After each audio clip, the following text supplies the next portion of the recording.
साल गुज़िश्ता फिल्म अदाकार अक्षय कुमार की गब्बर इज़ बैक नामी फिल्म आई थी, जिसमें एक बड़े कॉरपोरेट हॉस्पिटल में एक मरे हुए शख्स का इलाज सिर्फ और सिर्फ पैसों के लिए किया गया था। सॉरी, पेशेंट इज नो मोर। काश आप लोगों ने मुझे पहले बुला लिया होता। ये कैसे इलाज करेंगे? वो मर चुका है। क्यों, मरों का इलाज नहीं होता क्या? इस फिल्म की तरह हमारे शहर नांदेड़ के खानगी हॉस्पिटल में ऐसा ही कुछ हुआ। कोरोना से मरने वाले एक टीचर का सिर्फ और सिर्फ पैसों के लिए 3 दिन तक इलाज किया गया। और तो और बिल की पूरी रकम अदा करने के बाद ही इस कोरोना मरीज की लाश इसके रिश्तेदारों के हवाले की गई। इस तरह की हरकत काबिल मजम्मत है, लेकिन शहर के कुछ बाशऊर अफराद ने मरने वालों के रिश्तेदारों की मदद के मामले में मुकामी अदालत तक जा पहुंचा। अदालत के अहकाम पर इस खानगी हॉस्पिटल के जिम्मेदारान और अमले के खिलाफ शिवाजी नगर पुलिस स्टेशन में धोखाधड़ी का मामला दर्ज किया गया। इस मामले की तहकीकात जारी है।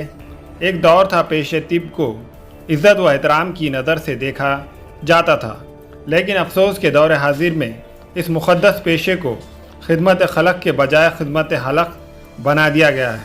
खानगी हॉस्पिटल स्लाइटर हाउस बन चुके हैं, जहां मरीजों को ज़ुबा करने में कोई कसर बाकी नहीं रखी जाती है। इन दिनों लोग कोरोना से परेशान हैं। कुछ लोग सरकारी हॉस्पिटल में अपना इलाज करवा रहे हैं और कुछ कर लोग खानगी हॉस्पिटल का रुख कर रहे हैं।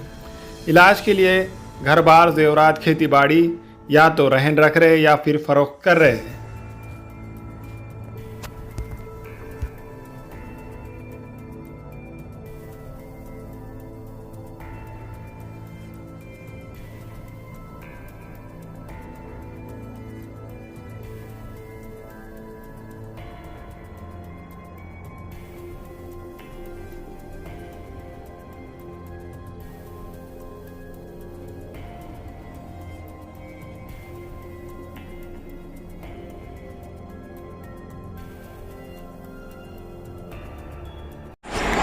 मी माझ्या पतीला 16 तारखेला दुपारी 1:15च्या दरम्यान गोदावरी हॉस्पिटलला गेले आणि मग गेल्यानंतर मग तिथं त्यांना ॲडमिट केलं। ज्या वेळेस ॲडमिट केलं त्यावेळेस त्यांचा सिटी स्कोर होता 7चा। मग ॲडमिट केलं तेव्हा त्यांची तब्येत एकदम तंदुरुस्त होती, म्हणजे असं वाटत नव्हतं की ते म्हणजे आजारी असतील। त्या पद्धतीने ते चलत गेले त्या हॉस्पिटलमध्ये आणि गेल्यानंतर मग त्यांना ॲडमिट केलं। मग 16 तारखेला ॲडमिट केल्यानंतर 16, 17, 18 तारखेपर्यंत मग चांगली तब्येत झाली। आता मी टणटण झालं म्हणून मला त्यांनी फोन सुद्धा केले परत। आणखी मग 19 तारखेला मग आणखी त्यांना म्हणजे थोडंसं अस्वस्थ वाटू लागलं, म्हणले थोडंसं खोकला यायला म्हणले। पण दवाखान्यातले जे कर्मचारी आहेत या कर्मचाऱ्यांनी मला कोणतीच पूर्वकल्पना न देता 20 तारखेला त्यांनी सरळ आयसीयू मध्ये टाकलं। म्हणजे 19ला टाकलं का 20ला टाकलं हेही माहित नाही, पण 20 तारखेला सकाळी आम्हाला सांगितलं की तुमच्या मिस्टरांना आयसीयू मध्ये दाखल केले। आणि दाखल केल्यानंतर मग 20 तारखेला दाखल केल्यानंतर त्यांनी 21 तारखेला त्यांची म्हणजे डेथ झाली हे सुद्धा आम्हाला सांगितलं नाही। मग आम्ही डेथ झाल्यानंतर 21 तारखेनंतर आम्ही 22, 23, 24 या तारखेपर्यंत मेडिकल आम्ही म्हणजे त्यांना पूर्ण पुरवठा केला। पण ज्यावेळेस मग त्यांनी आम्हाला म्हणले की पैसे तुमचे जे आहेत ते भरा म्हणल्यानंतर आम्ही सुरुवातीला ॲडमिट करता वेळेस 50,000 रुपये डिपॉझिट भरले होतो आणि मग नंतर म्हणजे पैशाचा तगादा लावला आले। तर मी त्यांना 1-2 दिवसाची मला सवलत द्या म्हणलं, तर मग त्यांनी 1-2 दिवसाची सवलत दिली। मग आम्ही 24 तारखेला पैसे भरू म्हणजे 50,000 ऑनलाईन भरले आणि 24,000 मग असे रकमेमध्ये दिलो।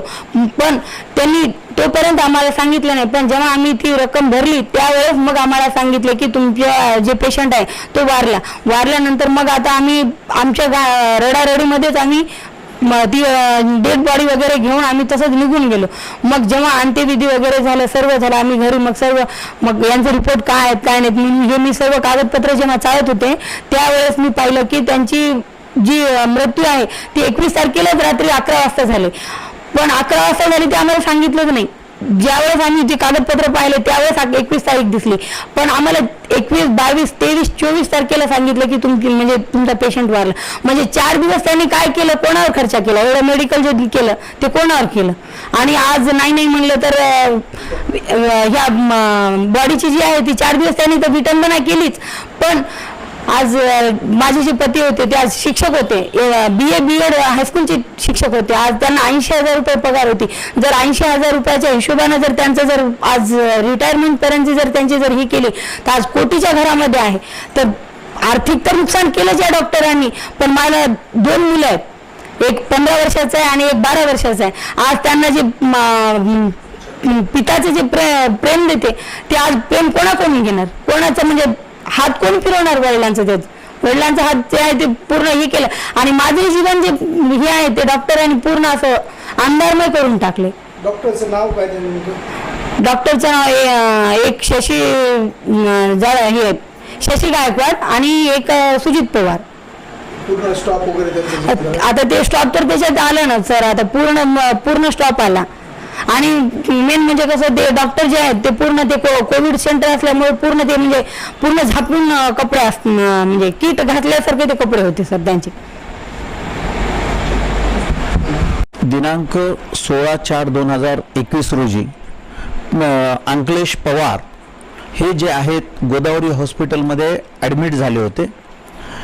ॲडमिट झाल्यानंतर त्यांची जी आहे परिस्थिती उत्तम होती, परंतु त्यांची परिस्थिती खालावत गेली.